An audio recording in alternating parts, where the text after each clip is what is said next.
The blade and whip category of melee weapons consists of 4 weapons: the Lacera and its variant the Ceti Lacera, the Mios and Jat Kusar. In this video, I'll go over the stats of these weapons, how they perform with different builds, and which one is the best to use. Defiled Snapdragon is the only stance for blade and whip weapons. The non-moving combo will lift, ragdoll and knock down enemies, which is useful for crowd control. It also has a forced slash on the 3rd and 4th attack. The second attack of the moving combo will hit all enemies around you. This is a fast and fluid stance, with a high DPS. The Ceti Lacera is the upgraded variant of the Lacera, with higher critical chance and speed, at the cost of 5% status chance. It was originally available as a Scarlet Spear reward, then through Orphix Venom and this year's Knights of Nabaruz. If you didn't get it, the blueprint is tradable so you can purchase it from other players. The Ceti Lacera deals mostly electricity damage, with a high percentage of slash damage. It has a good critical chance of 20% and an average critical multiplier, but a very high status chance of 40%. The Mios is an infested blade and whip, whose blueprint is available from the biolab in your dojo. Crafting it will require 4 mutagen mass and 1 forma. The Mios has the lowest total damage out of all blade and whip weapons, but most of it is slash damage. It has a 19% critical chance and an average critical multiplier, with a high status chance of 25% and the same attack speed as the Ceti Lacera. The Jat Kusar is a Grenier blade and whip weapon that deals innate heat damage. You can get its blueprint from the Chem Lab in your dojo. Crafting it will require 7 detonite injectors and 1 forma. The Jat Kusar has the highest base damage of all blade and whip weapons, 2 points higher than the Lacera and Ceti Lacera.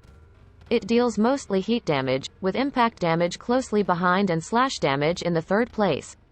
It had the lowest attack speed out of all blade and whip weapons, but also the highest critical chance of 35% and a critical multiplier of 2.5. It also has a decent status chance of 19%. So these 3 weapons have different stats, but they are similar enough that we can use standard builds for comparison, starting with the standard viral combo build. The Ceti Lacera works best with this one because of its high attack speed and status chance. You could also build it for corrosive damage and add more critical damage, but viral damage is effective against all kinds of health and it also increases the damage from slash procs over time. This build also leaves the innate electric damage as another element for condition overload. The Jat Kusar deals more immediate damage with its crits, and the innate heat damage will strip armor. But the attack speed is so low, that I would highly recommend using it with an arcane or abilities that boost attack speed. The Mios falls behind the other 2 with this build, simply because of its lower stats, though it is still an okay weapon.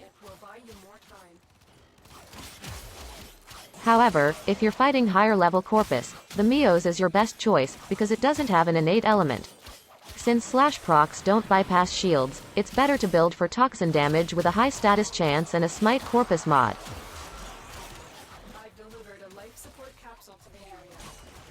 You could build the Ceti Lacera for magnetic and toxin damage, but having both is redundant and it takes up mod space that could be used for critical chance or damage.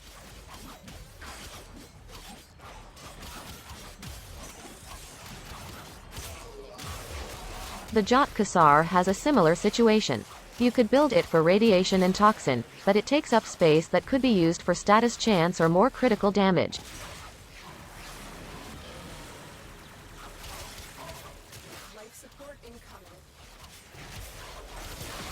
If you're looking to use a pure critical build with a primer, for Steel Path endurance runs, you can choose between the Ceti Lacera or the Jat Kusar.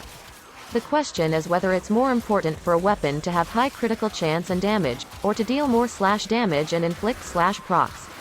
Since slash procs completely bypass enemies' armor and resistances, I'd say that they are more important and that the Ceti Lacera works better against high-level armored enemies. And while Defiled Snapdragon inflicts forced slash procs, the Jat Kusar also doesn't benefit from those as much as the Ceti Lacera, because of its lower attack speed. So I'd recommend the Ceti Lacera both for lower level missions, and for longer endurance runs because of its high attack speed and status chance. The Mios works best if you want to use a blade and whip weapon against the Corpus, but there are better choices in other melee weapon categories. Despite its high critical chance and damage, and innate heat damage, I'd only recommend using the Jat Kusar if you're using a frame with a lot of speed buffs that might make the Ceti Lacera too fast to use. Though, if you missed out on getting the Ceti Lacera and don't want to buy it from other players, but still want to use a blade and whip weapon, the Jat Kusar is a good weapon to use. The Ceti Lacera simply outperforms it due to the importance of attack speed and slash damage.